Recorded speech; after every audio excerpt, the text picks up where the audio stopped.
রাষ্ট্র এমন ভাবে তৈরি হবে কেউ যাতে আল্লাহর নবীকে নিয়ে কটূক্তি করতে না পারে। আমি আমার নিজের জীবন, আমি আমার পরিবারকে বিপদে ফেলে বারবার পরীক্ষা দিয়েছি, ইমতিহান দিয়েছি, একার দ্বারা সম্ভব নয়।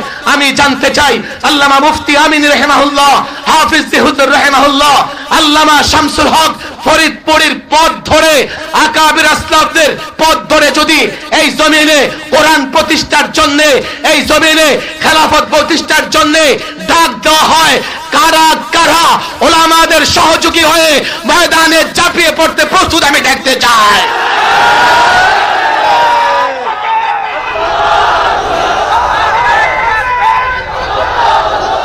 বাংলাদেশের একটা পরিচয় আছে, গোটা বিশ্বে এই দেশটাকে একটা মুসলিম দেশ হিসেবে জানে, এবং বাংলাদেশের অস্তিত্ব হয়েছে ইসলামের কারণে। এই কথাগুলো আমার যুবকরা জানে না। যদি ইসলামের কারণে এই ভূখণ্ড না পেতাম, তাহলে অন্য কোনো কারণে এই ভূখণ্ড পাওয়ার সম্ভাবনা ছিল না। 47-এ ভারত যখন স্বাধীন হয়, মুসলিম নেতা ওলামায়ে কেরাম আলাদা একটা ভূখণ্ড এই জন্যই চেয়েছেন যাতে সেখানে ইসলাম প্রতিষ্ঠা করতে পারেন। যদি ভাষার কারণে এই ভূখণ্ড ভাগ হতো, ভারত ভাগ হতো, তো আমাদের ভাষা মিলে যায় ক্যালকাটার সঙ্গে, আমাদের ভাষা মিলে যায় ত্রিপুরা আসামের সঙ্গে, আমরা হয়তোবা ত্রিপুরার সঙ্গে থাকতাম, না ওই ক্যালকাটার সঙ্গে থেকে তাদের অধীনস্থ হয়ে আমরা দিল্লির অধীনস্থ থাকতাম। যেহেতু ধর্মের কারণে, ইসলামের কারণে এই ভূখণ্ডটা ভাগ হয়েছে, সেহেতু 2000 কিলোমিটারের ব্যবধান হওয়া সত্ত্বেও পূর্ব পাকিস্তান, পশ্চিম পাকিস্তান দুটো রাষ্ট্র এক রাষ্ট্রে পরিণত হয়েছে। আর পরবর্তীতে এই পাকিস্তানি শাসক গোষ্ঠীর বিরুদ্ধে, তাদের জুলুমের বিরুদ্ধে লড়াই করে আমরা ভূখণ্ড পেয়েছি। তাহলে প্রকৃতপক্ষে এই ভূখণ্ড পেয়েছি ইসলামের কারণে। কেউ বলবে না আমরা সেকুলারিজমের কারণে ভূখণ্ড পেয়েছি। সেকুলারিজমের কারণে আমরা ভূখণ্ড পাইনি, এটা একটা আমাদের উপরে জুলুম করা হয়েছে। যখনই 72-এর সংবিধানে সেকুলারিজম, ধর্ম নিরপেক্ষতা নিয়ে আসা হয়েছে, সে অনেক কথা যখন এই দেশের পরিচয় বদলে দেবার চেষ্টা করা হয়েছে, একটা মুসলিম রাষ্ট্রের পরিচয় বদলে দেবার চেষ্টা করা হয়েছে, কিভাবে বাংলাদেশের আনাচে কানাচে, ইউনিয়নে, থানায়, জেলায়, এমনকি ঢাকা ইউনিভার্সিটির ভেতরে 360 মূর্তি স্থাপন করা হয়েছে।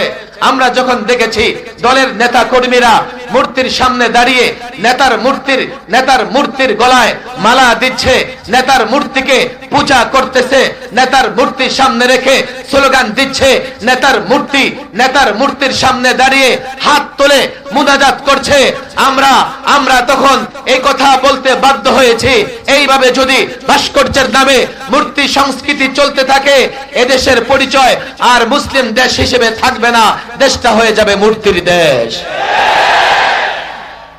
আমরা বাধ্য হয়েছি মূর্তি সংস্কৃতির বিরোধিতা করতে। অনেক কথা বলে যে মোদি আসছে, তাকে স্বাগত জানান। আমি বলছি না, আমরা মোদিকে স্বাগত জানাতে পারবো না। বলে কেন পারবেন না? বলেছি এই জন্যই পারবো না, আমরা যখনই তার চেহারার দিকে তাকাই তখন দেখি তার হাতে আর দাঁতে গুজরাটের নিরীহ মুসলমানদের রক্ত লেগে আছে। আরে ভাই, তোমরা এতটুকু বুঝো না? সে একটা সাম্প্রদায়িক, সে একটা উগ্র হিন্দুত্ববাদ প্রতিষ্ঠা করতে চায়। 400 বছরের বাবরি মসজিদকে শহীদ করে দিয়ে রাম মন্দির বানিয়েছে। ভারতে আলেম তোমার দলের বিরুদ্ধে কথা বলে, আল্লাহর কসম তোমার দলের বিরুদ্ধে বলেছে বলে আলেমের বিরোধিতা করতে পারবে না। তোমার নেতার বিরুদ্ধে বলেছে বলে আলেমের বিরোধিতা করতে পারবে না। কিয়ামত পর্যন্ত যদি মনে করো সফলতা লাভ করবে, রাস্তা একটাই, ঝগড়া হচ্ছে আলেমের সঙ্গে হোক, শাসকের সঙ্গে হোক, কোরআন সুন্নাহর দিকে যাও। তুমি যদি মুমিন হও, তোমাকে কোরআন সুন্নাহর দিকে যেতেই হবে। আমি দাউদকান্দির যুবকদের বলি, দাউদকান্দির মুসলমানদের বলি, হতে পারে দেখো আমরা কারো কাছে ঈমান বিক্রি করিনি, আমরা কারো কাছে বিশ্বাস বন্ধক রাখি নাই। অতীতে যে বা যারা ইসলামের বিরোধিতা করেছে, যার দ্বারা ইসলামের ক্ষতি হয়েছে, আমরা তার বিরোধিতা করেছি, বর্তমানে করছি। ভবিষ্যতেও যদি তোমার দল, তোমার নেতা, তোমার আত্মীয় স্বজন যে কেউ ইসলামের বিরুদ্ধে অবস্থান নেয়, আল্লাহর কসম তাকেও ছেড়ে কথা বলবো না। তোমার কাছে আমার আবেদন, তোমার কাছে আমার নিবেদন, যদি আলেম ওলামা, যদি ইসলামী পণ্ডিতরা, মাদারিসে কওমিয়া, উলামায়ে দেওবন্দ তোমার ঈমান হেফাজত করবার জন্য, তোমার আমল হেফাজত করবার জন্য যে কারো বিরোধিতা করে, কোরআন সুন্নাহর বিধিবিধান উপস্থাপন করে, আলেমদের সঙ্গে থাকবে না, বিরোধিতা করবে। হাত তুলে পাক্কা ওয়াদা করো, থাকবে তো ইনশাআল্লাহ? হাত তুলে পাক্কা ওয়াদা করো, আলেমদের সঙ্গে থাকবে তো ইনশাআল্লাহ? আলেমদের সঙ্গে থাকবো তো ইনশাআল্লাহ? এই দাউদকান্দির যুবকেরা পাক্কা ওয়াদা করো, আলেমদের সঙ্গে থাকবো তো ইনশাআল্লাহ? পাক্কা ওয়াদা করো, আলেমদের সঙ্গে থাকবো তো ইনশাআল্লাহ? হাত নামাও। ডানে বায়ে মাহফিল ছাড়া কোথাও সাউন্ড যেন না থাকে। আপনাদের আওয়াজ বড় হলে ওদের সাউন্ড বন্ধ হয়ে যাবে। বলেন আল্লাহু আকবার, আল্লাহু আকবার, নারে তাকবীর, লিল্লাহি তাকবীর। এখন মনে হচ্ছে যে আপনারা জীবিত। আপনি যদি কারোর সঙ্গে ঝগড়াঝাটি করেন বা কাউকে দৌড়ান, তাকে দৌড়াইয়া যত দূর নিবেন, আপনাকেও কিন্তু তার পেছনে পেছনে দৌড়াইয়া তত দূর যাওয়া লাগবে। বিদায় ঝগড়াঝাটি করলে উভয় গ্রুপেই কষ্টে থাকে, পেরেশানিতে থাকে। এই যে মুসলমান পারস্পরিক ঝগড়াঝাটি, বিবাদ, এগুলো মিটমাট করে চলবে, এর জন্য একটা নির্দেশনা আল্লাহ তাবারক ওয়া তাআলা দিয়ে দিয়েছে। কিয়ামত পর্যন্ত মুসলমান যদি এই নির্দেশনা ফলো করে, পারস্পরিক ঝগড়াঝাটি থাকবে না, মুসলমানরা মিলেমিশে একটা শান্তির সমাজ ব্যবস্থা, শান্তির রাষ্ট্র ব্যবস্থা কায়েম করতে পারবে। কথা ঠিক না বেঠিক? কিন্তু এর জন্য মুসলমান হওয়া লাগবে, আল্লাহর উপর বিশ্বাসী হওয়া লাগবে, পরকালে বিশ্বাসী হওয়া লাগবে। কেউ যদি নিজেকে মুসলমান দাবি করবার পরেও কোরআন সুন্নাহর এই সিদ্ধান্ত, আল্লাহর এই নির্দেশনা না মানতে পারে, যতই সে মুখে নিজেকে মুসলমান দাবি করুক না কেন, সে প্রকৃত পক্ষে মুসলমান হতে পারবে না, সে একটা মুনাফিক। আয়াতের পুরো আয়াত আমি তেলাওয়াত করিনি, সূরাতুন নিসার 59 নম্বর আয়াত। কারণ পুরো আয়াত নিয়ে তেলাওয়াত করে, পুরো আয়াত তেলাওয়াত করে ব্যাখ্যা করতে গেলে রাত শেষ হয়ে যাবে। যেহেতু আমার পরেও আলোচক আছে এবং আপনাদের পরেও আমার প্রোগ্রাম আছে, আমি আয়াতের অংশ বিশেষ তেলাওয়াত করেছি, যেখানে আল্লাহ তাবারক ওয়া তাআলা মুমিনদের ডেকে বলছেন, ইয়া আইয়ুহাল্লাযীনা আমানু, হে ঈমানদারেরা, আতিউল্লাহ। ম্যাক্সিমাম মাদ্রাসার ছাত্র, ওলামা একরাম এখানে আছেন। আতিউল্লাহ, আল্লাহর গোলামি, আল্লাহর দাসত্ব করো। কথা ঠিক না বেঠিক? আয়াতের 1 নম্বর নির্দেশনা। 2, ওয়া আতিউর রাসূল, রাসূলের অনুসরণ করো। 2 নম্বর নির্দেশনা হচ্ছে রাসূলের অনুসরণ করো। 3, ওয়া উলিল আমরি মিনকুম। উলুল আমর কি জিনিস? হযরত আব্দুল্লাহ ইবনে আব্বাস সহ অনেক মুফাসসিরিন লিখেছেন, উলুল আমর মানে ফুকাহা, উলামা। 3 নাম্বার নির্দেশনা হচ্ছে উলামাদের অনুসরণ করো। এই নির্দেশনার পরে আল্লাহ তাবারক ওয়া তাআলা কি বলছেন? ফাইন তানাযাআতুম ফি শাইইন, এরপরে যদি তোমাদের মধ্যে কোনো বিষয় নিয়ে ঝগড়া হয়ে যায়, ফারুদ্দুহু ইলাল্লাহি ওয়ার রাসূল, আল্লাহ এবং আল্লাহর রাসূলের দিকে ফিরে যাও। তাহলে ঝগড়া জাতি হলে সমাধানের জন্য ফিরে যেতে হবে আল্লাহ, আল্লাহর রাসূলের দিকে। আল্লাহর দিকে ফিরে যাওয়া মানে কিতাবুল্লাহ দ্বারা ঝগড়ার সমাধান করতে হবে। সুন্নাহ রাসূলুল্লাহর দিকে ফিরে যাওয়া মানে সুন্নাহ দ্বারা ঝগড়াঝাটির সমাধান করতে হবে। মাদ্রাসার ছাত্র, যুবক, আলেম, ওলামা, আমরা প্রায় বলি, একথা বলি, ঝগড়া হয়ে যায়, নানা সময় নানা বিষয় নিয়ে ঝগড়া হয়ে যায়। এই ঝগড়া কখনো আলেম, ওলামা এবং সাধারণ মানুষের মধ্যেও হতে পারে, আবার ঝগড়া কখনো সাধারণ জনতা এবং শাসকদের মধ্যেও হতে পারে। শাসক যখন ঝগড়াঝাটি, শাসক আর জনতা যখন ঝগড়াঝাটি হয়, শাসক কি করে? তার হাতে রাষ্ট্রযন্ত্র থাকে, পাওয়ার থাকে, সে জনতাকে ধরে একের পর এক জেলখানায় ভরে টর্চার করে ফাঁসি দেয়। কথা ঠিক না বেঠে? দুটা প্রসঙ্গ আলেম ওলামা এই যুবকদের কাছে, আমি বক্তৃতা লম্বা করব না, যুবকদের কাছে আমি দুটি আবেদন জানাবার জন্য আয়াত তেলাওয়াত করেছি। এই আয়াত নিয়ে তেলাওয়াত, এই আয়াত নিয়ে আলোচনা করা এখন প্রাসঙ্গিক। যে হুজুর আলেম ওলামাদের সঙ্গে আমরা কেন ঝগড়া করব? তোমরা কেন করবা? দেখো, দাওয়াত ও তাবলীগে দুইটা গ্রুপ হয়ে গেছে। আলেমরা যখন এক গ্রুপকে সত্যায়িত করেছে, এক গ্রুপের পক্ষে কথা বলেছে, তো অন্য গ্রুপ আলেমদের বিরুদ্ধে দাঁড়িয়ে গেছে, আলেমদেরকে বকাঝকা করতেছে। আমরা তাদের সঙ্গে মীমাংসা চাই, আমরা এই ঝগড়াঝাটি চাই না। কেন? তুমি সাধারণ মানুষ যদি আলেমদের সঙ্গে ঝগড়া করো, তোমার ঈমান হেফাজত করতে পারবে না। আলেমের সঙ্গে ঝগড়া করলে একটা সময় আলেমের প্রতি বিদ্বেষী হয়ে উঠবে। তুমি তো কোরআন সুন্নাহ জানো না, কোরআন পড়তে পারো না, হাদিস পড়তে পারো না, আলেমের সঙ্গে ঝগড়া বাঁধালে ইসলামের উপর কি করে চলবে? বলবে কি, না হুজুর কে বলেছে, আমাদের সঙ্গেও আলেম আছে। এমন একদল বলে, আছে না নাই? কোরআন বলছে আলেমের অনুসরণ করো, আর তারা বলে যে আমাদের সঙ্গে আলেম আছে। আলেমের অনুসরণ যদি তুমি করো, আলেমের মেমোরিতে কোরআন সুন্নাহ আছে, তার চোখে কোরআনের আলো আছে, অন্ধকারে ফিতনার সময়েও কোরআন সুন্নাহ দিয়ে আলেম পথ চলতে পারবে। তুমি যদি আলেমের পিছু পিছু চলো, তুমিও সঠিক পথে থাকতে পারবে।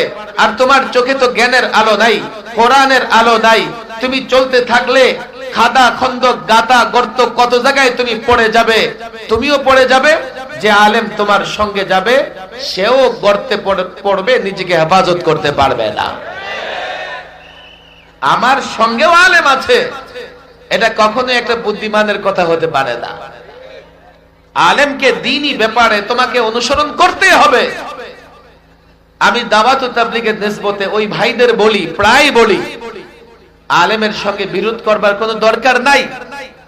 যে বিষয় নিয়ে আলেমের সঙ্গে বিরোধ করতেছো, তোমরা একটা কাজ করো। আল্লাহ তাবারক ওয়া তাআলা এই ঝগড়াঝাটি মীমাংসার যে পথ পন্থা নির্দেশনা দিয়েছেন, চলো আমরা কোরআন সুন্নাহর দিকে যাই, দেখি এর নির্দেশনা, আল্লাহর নির্দেশনা অনুযায়ী আমরা এর একটা সমাধান করতে পারি কিনা। আমি পরিষ্কার বলি, ওলামা, এই যুবকরা শোনো, কাকরাইল মার্কাজ নিয়ে ঝামেলা, ইজতেমার ময়দান নিয়ে ঝামেলা, কাকরাইলের মুতাওয়াল্লি মাওলানা জুবায়ের সাহেব আর মসজিদ মাদ্রাসার প্রতিষ্ঠানের যিনি মুতাওয়াল্লি হবেন, তার কথার একটা ভ্যালু আছে, মূল্য আছে। তো তোমরা মাওলানা জুবায়ের সাহেবের কথা মূল্য দিয়ে তার সঙ্গে মিলেমিশে কাজ করো। আগেও তো কাজ করেছো, তোমাদের সমস্যা কোথায়? না আমাদের, তোমরা বলতে পারো যে আমাদের জুবায়ের সাহেবের উপরে বিশ্বাস নাই। তো ঠিক আছে, একটা সাধারণ নিয়মে একটা ফয়সালা করে দাও। কি? দাওয়াত ও তাবলীগ যেই 6 জন মুরব্বি ফয়সালায় দাওয়াত ও তাবলীগের কাজ চলতো, যখন ইখতিলাফ হয়েছে, 2 জন গেছে একদিকে, 4 জন গেছে অন্যদিকে। যেই 2 জন একদিকে, ওনারা ইঞ্জিনিয়ার, ওনাদের একজনের আবার ইতিমধ্যে ইন্তেকাল হয়ে গেছে, আল্লাহ তাকে মাফ করে দিন। আর অন্যদিকে 4 জন আলেম। তো দুনিয়ার স্বাভাবিক নিয়ম অনুযায়ী তোমরা এটা করো, যেদিকে অধিকাংশ আছে তাদের সঙ্গে থাকো, তাহলে তো এর মীমাংসা হয়ে যায়, আর কোনো গন্ডগোল হয় না। যদি তাই না পারো, কোরআন সুন্নাহর দিকে যাও। কোরআন সুন্নাহর দিকে তোমরা কেমনে যাবে? যেতে পারবে না। তোমরা যে আলেমদের কথা মানো না, আলেম ছাড়া তো তোমরা কোরআন সুন্নাহ বুঝো না। ঘুরে ফিরে তোমাদের আলেমদের কাছে যেতে হবে। আর বাংলাদেশের সব আলেমরা, এটা বাংলাদেশের ওলামাদের ইজমা, তারা বলে দিয়েছেন, সাদ সাহেবের অনুসরণ নয়, বাংলাদেশে এই যে আলমী শুরার অধীনে বাংলাদেশে যে দাওয়াত ও তাবলীগের কাজ চলতেছে, সেভাবে কাজ করো, ওলামাদের মানো, এক মুহূর্তে সমাধান হয়ে যাবে। কথা ঠিক না বেঠিক? আমি আমার যুবক, আমি আমার ছাত্র ভাইদের বলি, দেখো, ঝগড়াঝাটি আমি পছন্দ করি না। দাওয়াত ও তাবলীগে ঝগড়াঝাটি বিলকুল না হওয়া চাই, কিন্তু সমাধান তো হওয়া চাই।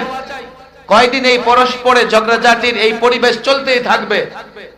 যদি তাও না হয়, মাওলানা সাদ সাহেবকে তোমরা বলো নেতৃত্ব ইমারত এটার তেমন কোনো গুরুত্ব নাই, আপনাকে নিয়ে ঝামেলা হচ্ছে, আপনি ইমারতটা ছেড়ে দেন, আপনি নেতৃত্ব ছেড়ে দেন, বিশ্বের আলেমদের ডেকে তাদের হাতে দায়িত্ব দিয়ে দেন, ওলামা একরাম শুরা বানিয়ে প্রয়োজনে আমির বানিয়ে দাওয়াত ও তাবলীগের কাজ করবে। নেতৃত্বের কি দরকার আছে? আপনি যে খানদানের, এই খানদানের তো অনেক মর্যাদা আছে, আমরা আপনার খানদানকে অনেক শ্রদ্ধা ভক্তি করি। হ্যাঁ, আপনি তারপরেও যদি স্বচ্ছ পরিচ্ছন্ন কোনো নিয়মে আমির হয়ে যেতেন, কেউ কোনো কথা বলতো না। আপনি যে পন্থায় আমির হয়েছেন এবং আমির হওয়ার পরে যে ভুলগুলো আপনি করেছেন, আমার সাদ সাহেবের যারা অনুসরণ করেন তারা কি বলবেন? হুজুর উনি তো ভুল করেছে, রুজুও করেছে। হ্যাঁ, তোমরা সঠিক বলেছো, ভুল করেছে, 4 বার রুজু করেছে, কিন্তু রুজু করার পরে আবার 4 বার 8 বার 10 বার ভুলও করে ফেলেছে। আমরা এই কথা বলি না তার বিচার চাই, আমরা বলি না দাওয়াত ও তাবলীগের কাজ করবে না, আমরা এতটুকু বলি ইমারত ছেড়ে দিয়ে আলেমদের পরামর্শ নিয়ে যদি তিনি কাজ করেন, তাহলে আজকে যে দাওয়াত ও তাবলীগের বিশৃঙ্খলা চলতেছে নিমিষেই এক মুহূর্তে সমাধান হয়ে যাবে। কথা ঠিক না বেঠিক? আমি আপনাদের বলি, আপনারা ওলামাদের সঙ্গে থাকবেন তো ইনশাআল্লাহ? দ্বিতীয় বিষয় দেখেন, ঝগড়াঝাটি শুধু ওলামারা আমাদের এই যে দাওয়াত ও তাবলীগের সাথীদের সঙ্গে করে এমন না, বিশেষ করে আমরা যারা দ্বীনের পক্ষে লড়াই করি প্রায় বাতিলের সঙ্গে আমাদের ঝগড়াঝাটি হয়ে যায়। বিগত 16 বছর এমন হয়েছে যার কারণে 3 দফা লম্বা সময় সরকারি মেহমান ছিলাম। আপনারা আমার আপনজন, এক তো এখানে দাউদকান্দিতে আমার প্রতিষ্ঠান আছে, কুমিল্লা আমার বাড়ি, দ্বিতীয়ত এই দাউদকান্দির সাধারণ মানুষের সঙ্গে আমার নানা ভাবে নানা দিক থেকে অনেক সম্পর্কের জায়গা আছে, আজকে আমি সেদিকে যাব না। আমি ব্যক্তিগতভাবে সরকারের নানা বিষয় নিয়ে সমালোচনা করবার কারণে 11, এরপরে 13, 14, এরপরে 21, 22, 23-এর একটা অংশ মাওলানা মাহমুদুল হক সাহেব আসতেছেন, আমরা প্রায় পাশাপাশি রোমে 1-1.5 বছর ছিলাম। কেন আমাদের উপর টর্চার করেছে? আমরা সরকারের কিছু সিদ্ধান্ত, সরকারের কিছু কার্যক্রমের বিরোধিতা করেছি। বলে হুজুর তাহলে তো আপনারা অপরাধী। জনগণ যদি বলে যে আপনারা অপরাধী, তাহলে তো অপরাধ না করলেও মেনে নিতে হবে। আলেমরা কি অপরাধ করেছে? কেন আমাদের উপর জুলুম টর্চার করা হয়েছে? আমরা যখন তাদের ভুলগুলো ধরিয়ে দেবার চেষ্টা করেছি, জুলুম না করে মুসলমান হলে তারা কোরআন সুন্নাহ অনুযায়ী ফয়সালা আলেমদের কাছ থেকে নিয়ে নিতে পারত, কোরআন সুন্নাহর পথে অগ্রসর হতে পারত। কিন্তু কোরআন সুন্নাহর পথে অগ্রসর না হয়ে আলেমদেরকে জুলুম করে দমন করবার চেষ্টা করেছে। ফলে কি হয়েছে জানেন? 53 বছরের বাংলাদেশে অনেক পরিবর্তন হয়েছে। 53 বছরের বাংলাদেশে ক্ষমতার পালাবদল হয়েছে, কিন্তু আলেমদের উপর তারা জুলুম করেছে। সেহেতু 53 বছরে পরিবর্তন অনেক হলেও আলেমদের উপর জুলুম করবার কারণে 53 বছরে কেউ পালাতে হয় নাই, আর তারা দেশে থাকতে পারে নাই। আমরা বারবার বলেছি তোমাদের সঙ্গে ক্ষমতা নিয়ে দ্বন্দ্ব নেই আমাদের। আমরা বলেছি কিছু বিষয়ে তোমরা এমন করছো, একজন আলেম হিসেবে আমরা তা মানতে পারবো না। বাংলাদেশের একটা পরিচয় আছে, গোটা বিশ্বে এই দেশটাকে একটা মুসলিম দেশ হিসেবে জানে, এবং বাংলাদেশের অস্তিত্ব হয়েছে ইসলামের কারণে। এই কথাগুলো আমার যুবকরা জানে না। যদি ইসলামের কারণে এই ভূখণ্ড না পেতাম, তাহলে অন্য কোনো কারণে এই ভূখণ্ড পাওয়ার সম্ভাবনা ছিল না। 47-এ ভারত যখন স্বাধীন হয়, মুসলিম নেতা ওলামায়ে কেরাম আলাদা একটা ভূখণ্ড এই জন্যই চেয়েছেন যাতে সেখানে ইসলাম প্রতিষ্ঠা করতে পারেন। যদি ভাষার কারণে এই ভূখণ্ড ভাগ হতো, ভারত ভাগ হতো, তো আমাদের ভাষা মিলে যায় ক্যালকাটার সঙ্গে, আমাদের ভাষা মিলে যায় ত্রিপুরা আসামের সঙ্গে, আমরা হয়তোবা ত্রিপুরার সঙ্গে থাকতাম, না ওই ক্যালকাটার সঙ্গে থেকে তাদের অধীনস্থ হয়ে আমরা দিল্লির অধীনস্থ থাকতাম। যেহেতু ধর্মের কারণে, ইসলামের কারণে এই ভূখণ্ডটা ভাগ হয়েছে, সেহেতু 2000 কিলোমিটারের ব্যবধান হওয়া সত্ত্বেও পূর্ব পাকিস্তান, পশ্চিম পাকিস্তান দুটো রাষ্ট্র এক রাষ্ট্রে পরিণত হয়েছে। আর পরবর্তীতে এই পাকিস্তানি শাসক গোষ্ঠীর বিরুদ্ধে, তাদের জুলুমের বিরুদ্ধে লড়াই করে আমরা ভূখণ্ড পেয়েছি। তাহলে প্রকৃতপক্ষে এই ভূখণ্ড পেয়েছি ইসলামের কারণে। কেউ বলবে না আমরা সেকুলারিজমের কারণে ভূখণ্ড পেয়েছি। সেকুলারিজমের কারণে আমরা ভূখণ্ড পাইনি, এটা একটা আমাদের উপরে জুলুম করা হয়েছে। যখনই ৭২-এর সংবিধানে সেকুলারিজম, ধর্ম নিরপেক্ষতা নিয়ে আসা হয়েছে, সে অনেক কথা যখন এই দেশের পরিচয় বদলে দেবার চেষ্টা করা হয়েছে, একটা মুসলিম রাষ্ট্রের পরিচয় বদলে দেবার চেষ্টা করা হয়েছে। কিভাবে? বাংলাদেশের আনাচে কানাচে, ইউনিয়নে, থানায়, জেলায়, এমনকি ঢাকা ইউনিভার্সিটির ভেতরে ৩৬০ মূর্তি স্থাপন করা হয়েছে। আমরা যখন দেখেছি দলের নেতা কর্মীরা মূর্তির সামনে দাঁড়িয়ে নেতার মূর্তির গলায় মালা দিচ্ছে, নেতার মূর্তিকে পূজা করতেছে, নেতার মূর্তির সামনে রেখে স্লোগান দিচ্ছে, নেতার মূর্তির সামনে দাঁড়িয়ে হাত তুলে মুনাজাত করছে। আমরা তখন এই কথা বলতে বাধ্য হয়েছি, এইভাবে যদি ভাস্কর্যের নামে মূর্তি সংস্কৃতি চলতে থাকে, এদেশের পরিচয় আর মুসলিম দেশ হিসেবে থাকবে না, দেশটা হয়ে যাবে মূর্তির দেশ। আমরা বাধ্য হয়েছি মূর্তি সংস্কৃতির বিরোধিতা করতে। অনেক কথা বলে যে মোদি আসছে, তাকে স্বাগত জানান। আমি বলছি না, আমরা মোদিকে স্বাগত জানাতে পারবো না। বলে কেন পারবেন না? বলেছি এই জন্যই পারবো না, আমরা যখনই তার চেহারার দিকে তাকাই তখন দেখি তার হাতে আর দাঁতে গুজরাটের নিরীহ মুসলমানদের রক্ত লেগে আছে।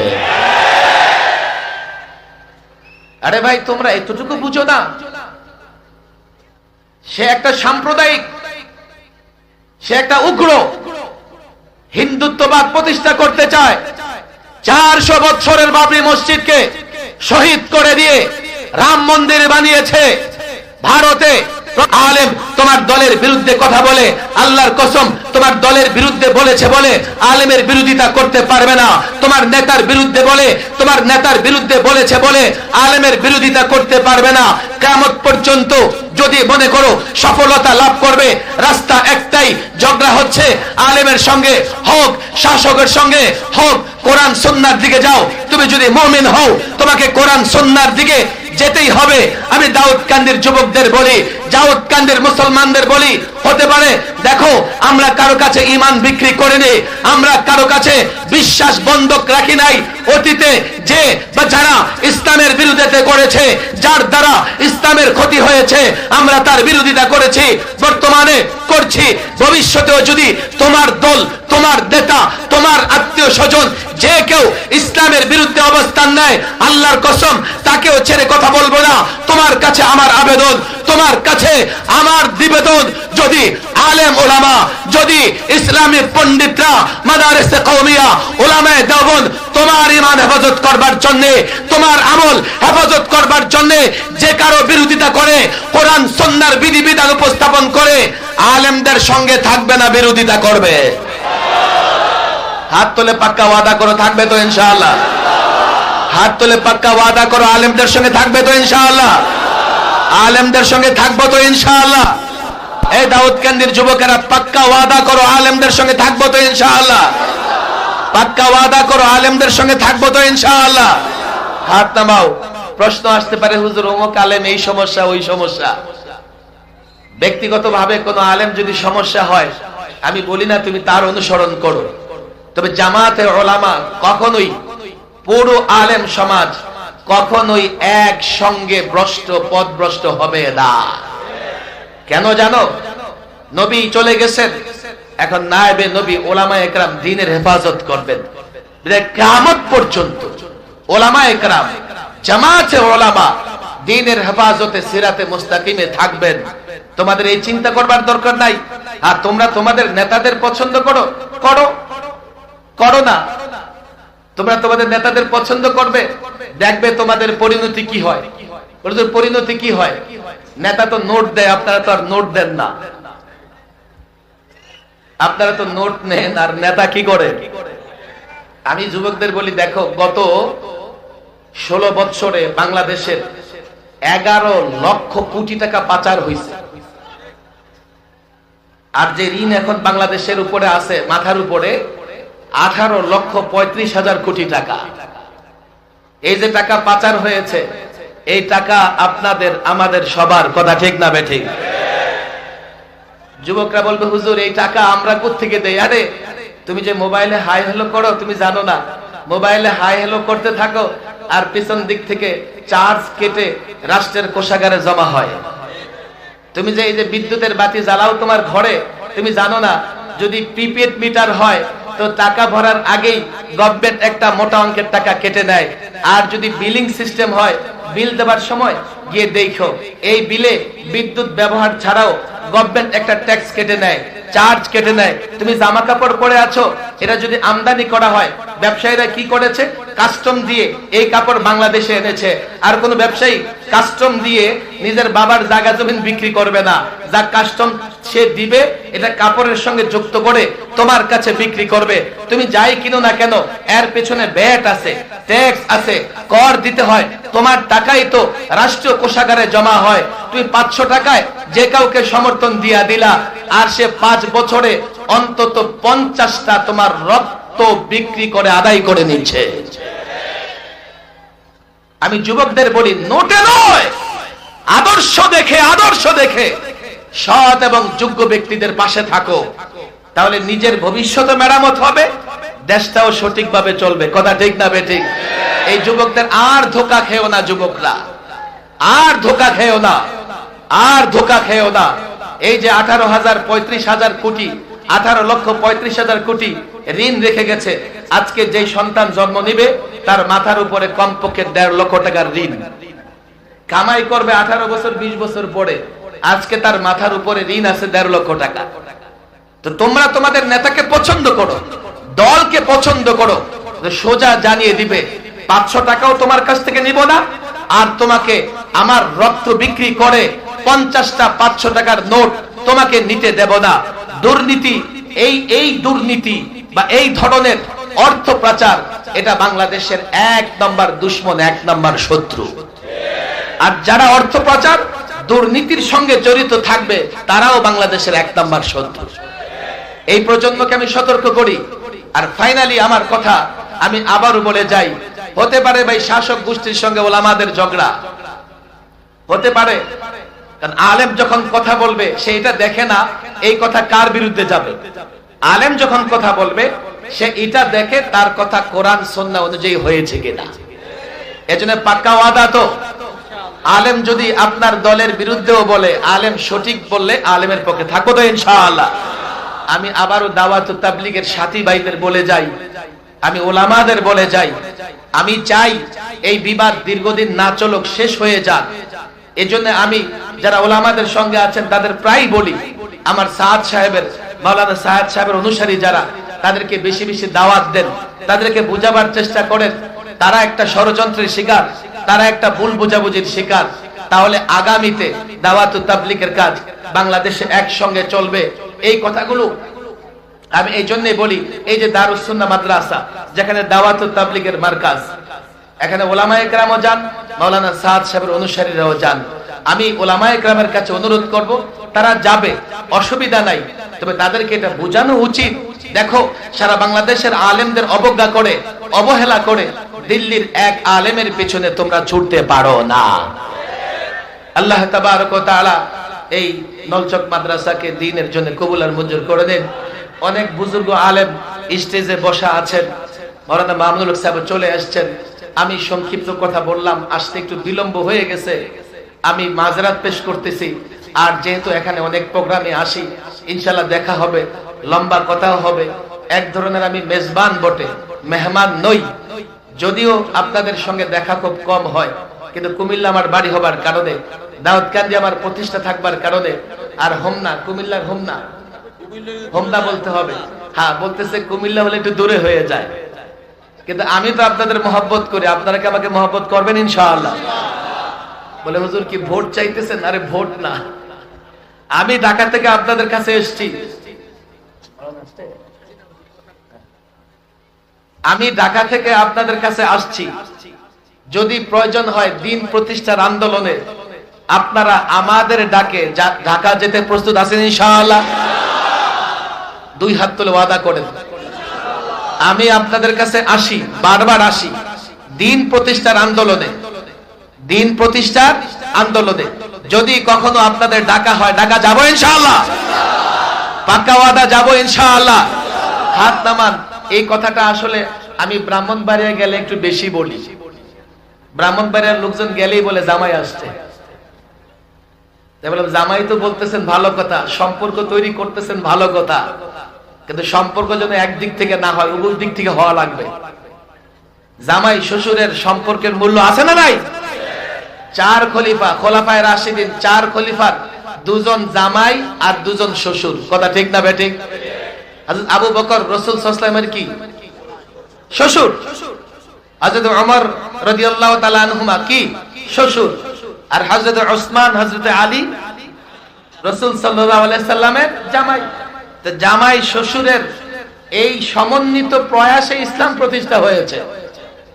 আমি ব্রাহ্মণবাড়িয়ার লোকদের প্রোগ্রাম রাখি না যতক্ষণ না তারা ওয়াদা করে। শুধু জামাই আপনাদের বাড়িতে যাবে এমন না, জামাইকেও আপনাদের বাড়িতে আসতে হবে, আবার আপনাদেরও জামাইয়ের বাড়িতে যাওয়া লাগবে। কথা ঠিক না বেঠিক? বলে হুজুর এত লোক গেলে আপনি কেমনে মেহমানদারি করবেন? আমি বলি দেখো, এই যে জামাই, যেই জামাই তোমরা দেখতেছো, আপাত মস্তকে তার একটাই উদ্দেশ্য এই জমিনে কোরআন প্রতিষ্ঠা করা, তার একটাই উদ্দেশ্য আল্লাহর নবীর আদর্শ বাস্তবায়ন করা, তার একটাই উদ্দেশ্য খেলাফত প্রতিষ্ঠা করা। জামাই বলো তো জামাইয়ের কাজে তোমাদের সহযোগিতা করতে হবে। আপনারা আমার ভাই, আপনারা আমার এলাকার, আপনাদের আপনজন। একটা আহ্বান তো আপনাদের জানাতে পারি, এই যে 13 থেকে 13, 14, 11, 21, 22, 23 কেন নির্যাতন সহ্য করেছি? চাইলে আমিও আপোষ করে চলতে পারতাম, চাইলে আমিও নিজে রাজ সিংহাসন বানিয়ে ঢাকায় বসবাস করতে পারতাম, কিন্তু ছাত্র জীবন থেকে একটাই শিক্ষা গ্রহণ করেছি, আল্লামা মুফতি আমিন রাহিমাহুল্লাহর জোতা টেনে একটাই শিক্ষা গ্রহণ করেছি, দিন প্রতিষ্ঠার জন্য ত্যাগ কুরবানি স্বীকার করতেই হবে। এজন্য আল্লামা শামসুল হক ফরিদপুরি, আল মাওলানা হাফিজ হুজুর রাহিমাহুল্লাহ এবং মুফতি আমিন রাহিমাহুল্লাহর আদর্শে আমি ময়দানে কাজ করে যাচ্ছি। টার্গেট একটাই, এই জমিনে কোরআনের শাসন প্রতিষ্ঠা হবে। টার্গেট একটাই, এই জমিনে আল্লাহর নবীর আদর্শ প্রতিষ্ঠা হবে। টার্গেট একটাই, এই জমিনে আল্লাহর নবীর সুন্নাহ ব্যক্তি সমাজ রাষ্ট্র জীবনে প্রতিষ্ঠিত হবে। আমি লম্বা কথা বলবো না, তবে হ্যাঁ, আপনারা আমার আপন জন, আপনারা আমার এলাকার জন, আপনারা আমার জেলার একটা ওয়াদা করবেন, আমি ভোট চাই না।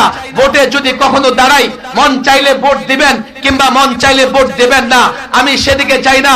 আমার চূড়ান্ত লক্ষ্য হচ্ছে রাষ্ট্রে এমন একটা পরিবর্তন। 5ই আগস্টে একটা পরিবর্তন হয়েছে, তবে এটা চূড়ান্ত পরিবর্তন নয়। এই পরিবর্তনের দরকার ছিল আরেকটা পরিবর্তন লাগবে। সেই পরিবর্তনের পরে যেন ইসলাম প্রতিষ্ঠা করা যায়, সেই পরিবর্তনের পরে যাতে আল্লাহর নবীর সুন্নাহ বাস্তবায়ন করা যায়, সেই পরিবর্তনের পরে রাষ্ট্র এমন ভাবে তৈরি হবে কেউ যাতে আল্লাহর নবীকে নিয়ে কটূক্তি করতে না পারে। আমি আমার নিজের জীবন, আমি আমার পরিবারকে বিপদে ফেলে বারবার পরীক্ষা দিয়েছি, ইমতিহান দিয়েছি, একার দ্বারা সম্ভব নয়। আমি জানতে চাই আল্লামা মুফতি আমিন রাহিমাহুল্লাহ, হাফিজ হুজুর রাহিমাহুল্লাহ, আল্লামা শামসুল হক ফরিদপুরের পথ ধরে, আকাবির আসলাফদের পথ ধরে যদি এই জমিনে কোরআন প্রতিষ্ঠার জন্য, এই জমিনে খেলাফত প্রতিষ্ঠার জন্য ডাক দেওয়া হয়, কারা কারা উলামাদের সহযোগী হয়ে ময়দানে ঝাঁপিয়ে পড়তে প্রস্তুত আমি দেখতে চাই।